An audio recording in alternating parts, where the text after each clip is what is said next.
আচ্ছা, যদি আমি আপনাকে বলি এমন একটি দিন আছে যেদিন শুধু একজন রাজপুত্রের জন্ম হয়নি, বরং পৃথিবীর ভাগ্য বদলানোর জন্য নিজেই অবতার নিয়েছিলেন ঈশ্বর। হ্যাঁ, আমি বলছি সেই রামনবমীর কথা। কিন্তু কেন এই দিনেই জন্ম নিলেন প্রভু রাম? এর পেছনে কী ছিল ভয়ঙ্কর রহস্য? আর এই দিন যদি আপনি কিছু ভুল করেন তাহলে কি সত্যি পূর্ণ নষ্ট হয়ে যায়? আজকের এই ভিডিওটিতে আমরা জানবো রামনবমীর আসল রহস্য এবং শাস্ত্রে লুকিয়ে থাকা সেই সতর্কবার্তা, যা জানলে আপনি অবাক হয়ে যাবেন। এবং আপনি যদি শেষের অংশটি না শোনেন তাহলে অনেক কিছুই জানতে পারবেন না। তাই ভিডিওটি শেষ পর্যন্ত দেখার অনুরোধ রইল। আর আমাদের চ্যানেলে নতুন হলে চ্যানেলটিকে অবশ্যই সাবস্ক্রাইব করবেন, ভিডিওটিতে একটি লাইক দিয়ে ভিডিওটিকে শেয়ার করে রাখবেন, আর কমেন্ট বক্সে ভক্তি ভরে লিখে যাবেন রাধে রাধে। অনেক হাজার বছর আগে অযোধ্যা নগরীতে রাজত্ব করতেন এক মহান রাজা দশরথ। অযোধ্যা ছিল সুখে শান্তিতে ভরা, প্রজারা সুখী, রাজ্য সমৃদ্ধ। কিন্তু রাজা দশরথের জীবন ছিল এক বড় দুঃখ। তার কোনো সন্তান ছিল না। রাজা যতই শক্তিশালী হন না কেন, একজন উত্তরাধিকারী ছাড়া তার মনে সবসময় অশান্ত থাকত। অবশেষে তিনি মহর্ষিদের পরামর্শে একটি বিশেষ যজ্ঞ করলেন, পুত্র কামেষ্ঠী যজ্ঞ। এই যজ্ঞের শেষে অগ্নি থেকে এক দেবদূত বেরিয়ে এসে তাকে একটি পবিত্র পায়েস দিলেন। রাজা সেই পায়েস তার 3 রানী কৌশল্যা, কৈকেয়ী ও সুমিত্রার মধ্যে ভাগ করে দিলেন। এরপর এক অলৌকিক ঘটনা ঘটল।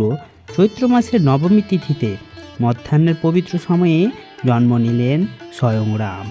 কিন্তু আসল রহস্যটা এখানে। এটা কি শুধু একটি সাধারণ জন্ম ছিল? না, একদমই না। কারণ সেই সময় পৃথিবী জুড়ে ছড়িয়ে পড়েছিল এক ভয়ঙ্কর অন্ধকার। রাক্ষসরাজ রাবণ তার শক্তি দিয়ে দেবতা, ঋষি, মানুষ সবাইকে অত্যাচার করছিল। তার এমন বর ছিল যে কোনো দেবতা তাকে হত্যা করতে পারবে না। তাই দেবতারা গেলেন স্বয়ং বিষ্ণুর কাছে। তখন সিদ্ধান্ত হলো ঈশ্বরকে মানুষ রূপে জন্ম নিতে হবে, এবং সেই কারণে ভগবান বিষ্ণু জন্ম নিলেন রাম রূপে। এখানে লুকিয়েছে সবচেয়ে বড় সত্য। রামনবমী শুধু একটা জন্মদিন নয়, এটা হলো অধর্মের বিরুদ্ধে ধর্মের সূচনা। এটা হলো অন্ধকারের মধ্যে আলোর আগমন। এটা হলো ঈশ্বরের মানুষের রূপে আগমন। শাস্ত্রে বলা আছে এই পবিত্র দিনে কিছু ভুল করলে আপনার সব পুণ্য নষ্ট হয়ে যেতে পারে। হ্যাঁ, ঠিকই শুনেছেন, এমন কিছু কাজ আছে যেগুলো করলে রামনবমীর আশীর্বাদ পাওয়া সম্ভব না। কিন্তু সেই ভুলগুলো কি, কেন দিনে এত সংবেদনশীল, এবং কিভাবে আপনি সঠিকভাবে পালন করলে জীবনে আসবে সুখ সমৃদ্ধি, সবগুলো জানবো এই ভিডিওটিতে। চলুন প্রথমে জেনে নিই সেই ভুলগুলো। প্রথম ভুল, অশুদ্ধ মন বা রাগ রাখা। রামনবমীর দিনে শুধু শরীর পরিষ্কার হলে হবে না, মনটাও পরিষ্কার রাখতে হবে। যদি আপনি কারো প্রতি রাগ, হিংসা বা খারাপ চিন্তা রাখেন তাহলে সেই পুজোর কোনো ফল পাওয়া যায় না। কারণ রাম ছিলেন মর্যাদার পুরুষোত্তম, শান্ত, ধৈর্যশীল এবং দয়ালু। 2 নম্বর ভুল, নিরামিষ না খাওয়া।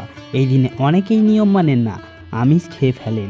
কিন্তু শাস্ত্রে বলা আছে রামনবমীর দিন সাত্ত্বিক খাবার খাওয়া উচিত, কারণ এই দিন শরীর ও মন দুটোকেই পবিত্র রাখতে হয়। 3 নম্বর ভুল, মিথ্যে বলা বা প্রতারণা করা।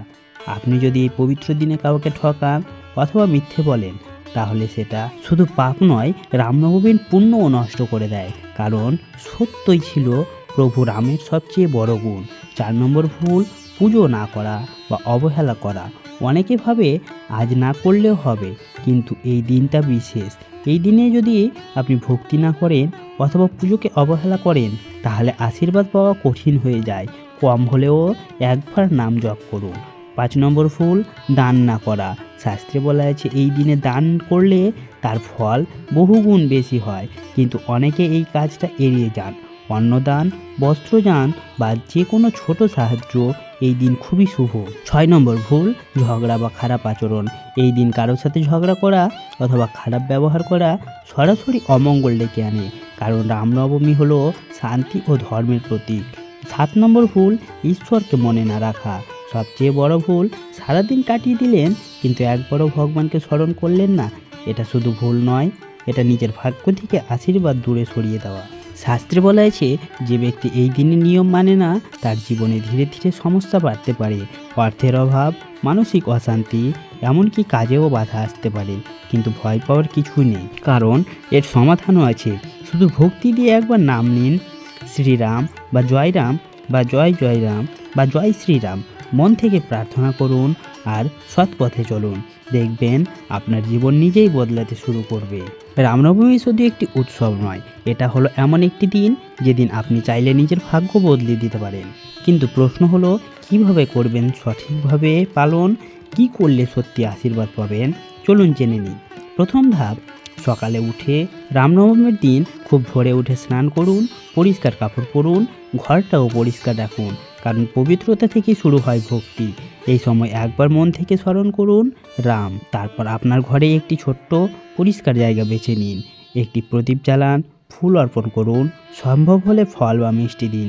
তারপর ভক্তি দিয়ে বলুন, হে প্রভু, আমার জীবনকে সঠিক পথে চালাও, এতটুকুই যথেষ্ট। তারপর আপনার কাছে যদি সময় কমও থাকে, শুধু এই মন্ত্রটি 11 বার বলবেন, জয় শ্রীরাম। এই মন্ত্রের শক্তি এত বেশি যে এটি আপনার মন শান্ত করে এবং জীবনের ইতিবাচক শক্তি আনে। তারপর দান ও সেবা, এই দিনে দান করা খুবই শুভ। গরিবদের অন্নদান, কাউকে সাহায্য করুন, কারণ ভগবানকে খুশি করার সবচেয়ে সহজ পথ হলো মানুষকে সাহায্য করা। আজকের দিনে চেষ্টা করুন কারোর সাথে ঝগড়া না করা, খারাপ চিন্তা না রাখা, কারণ এই দিনটি শান্তি ও ধর্মের প্রতীক।